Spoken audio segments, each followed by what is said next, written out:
शिल्पा ने कहा, तुम्हें पता है, मुझे तो पहले से ही मालूम था कि तुम ही जीतोगे और इसलिए हमने कुछ सोच के रखा था। जानते हो मैंने और तुम्हारी चाचू ने क्या सोचा है? हमने सोचा है कि इस बार तुम्हारी वेकेशन में हम कोई फॉरेन ट्रिप प्लान करेंगे। हम कहीं घूमने गए ही नहीं। हमेशा तुम्हारे चाचू अपने काम में इतना बिजी रहते हैं कि हमें टाइम ही नहीं देते। लेकिन इस बार तो मैंने उन्हें साफ साफ कह दिया कि इस बार हम चारों कोई फॉरेन ट्रिप प्लान करेंगे। तुम खुश हो ना? बस जल्दी से तुम्हारे पेपर ख़त्म हो जाए, उसके बाद हम चलते हैं। वाणी ये सुनकर खुश नहीं हुई। वाणी ने कहा, नहीं छोटी माँ, मुझे कोई फॉरेन ट्रिप नहीं जाना, मुझे तो सिर्फ रामपुर जाना है। आप प्लीज़ रामपुर का टिकट करवा लीजिए ना। राजेश और शिल्पा ये सुनकर परेशान हो रहे थे, पर वाणी को इस समय कुछ कहना उचित नहीं था। राजेश ने कहा, वाणी तुम टेंशन मत लो, हम जल्दी ही रामपुर जाएंगे। तुम अभी पूरा ध्यान अपने पेपर पर दो और अब फालतू की बातों को अपने दिमाग से निकाल दो। बस तुम ये बताओ कि आज हम तुम्हारी जीत को सेलिब्रेट करने के लिए कहाँ चलें? चलो हम कोई अच्छे से रेस्टोरेंट चलें क्या? तुम बताओ, या कोई आइसक्रीम पार्लर, तुम जहाँ बोलो हम चलते हैं।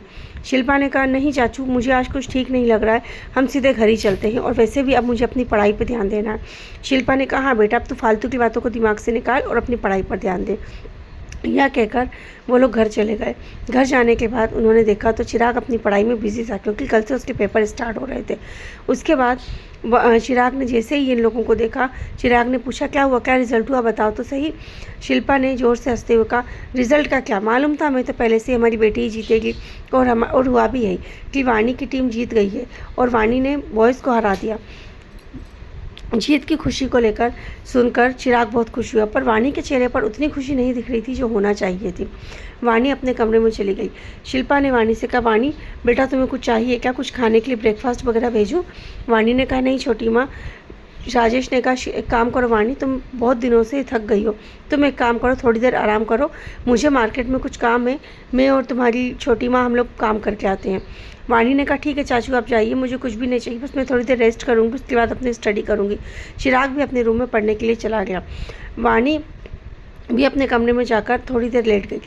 शिल्पा ने चिराग से कहा, सुनो चिराग, मैं और तुम्हारे पापा ज़रा कहीं बाहर जा रहे हैं और तुम बस इस चीज़ का ध्यान रखना कि तुम अपने रूम में मत पढ़ो, तुम यहीं बाहर ही पढ़ो।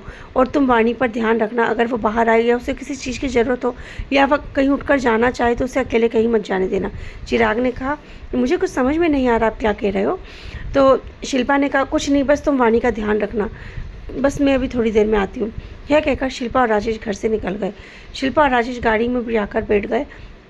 उन्होंने वो सारी ड्राइंग्स वगैरह सब कुछ रख लिया था। रास्ते में शिल्पा ने कहा कि बताइए ना, हम क्या करें, वाणी तो जिद पकड़ कर बैठी है कि वो गांव में रामपुर जाना चाहती है। तो राजेश ने कहा, तो इसमें प्रॉब्लम वाली क्या बात है? ठीक है ना, उसे रामपुर ले जाओ, उसे अच्छा लगेगा। और ये प्ले वगैरह तुम इसके बारे में ज़्यादा मत सोचो शिल्पा, ये सिर्फ हो सकता है उसका कोई वहम हो, वो सपने में देखती हो, जो भी कुछ हो। हम अभी डॉक्टर से मिल रहे हैं ना, हम सारी चीज़ों से डिस्कस कर लेंगे और मुझे पूरा यकीन है इसका कोई ना कोई हल निकल जाएगा। अब सिर्फ हमें वाणी पर यह ध्यान रखना है कि वो घर से अकेले बाहर ना निकल पाए, इसकी हमें ठीक तरीके से ध्यान रखना पड़ेगा और ज़्यादा कोई बड़ी प्रॉब्लम नहीं है। तो तुम इस बात के बारे में ज़्यादा सोचो मत और बस।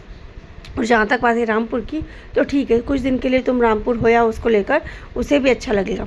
उसके बाद फिर हम कहीं बाहर का ट्रिप प्लान करेंगे, जिससे कि बच्चे खुश हो जाएं और शायद वो इस चीज़ों को भूल जाएं। शिल्पा ने भी कहा, हाँ राजेश, शायद आप ठीक कर रहे हैं, हमें यही कुछ करना पड़ेगा। यह कहकर थोड़ी देर ड्राइव करने के बाद राजेश और शिल्पा डॉक्टर की क्लिनिक में पहुंच गए।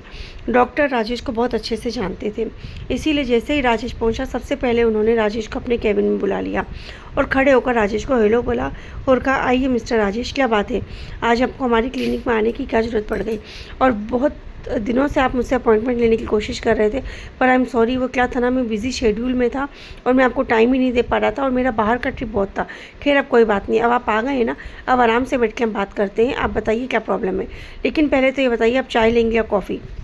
राजेश ने कहा, नहीं डॉक्टर साहब, आपकी थैंक यू, बट मैं किसी और बारे में आपसे बात करना चाहता हूँ, हम पहले उस चीज़ को डिस्कस कर लें, फिर ये चाय कॉफ़ी की फॉर्मेलिटी तो होती रहेगी। यह कहकर उन्होंने बात स्टार्ट की। अब आगे की कहानी जानने के लिए सुनते रहिए हमारे कहानी का आगे का भाग, नीम का पेड़। Thank you.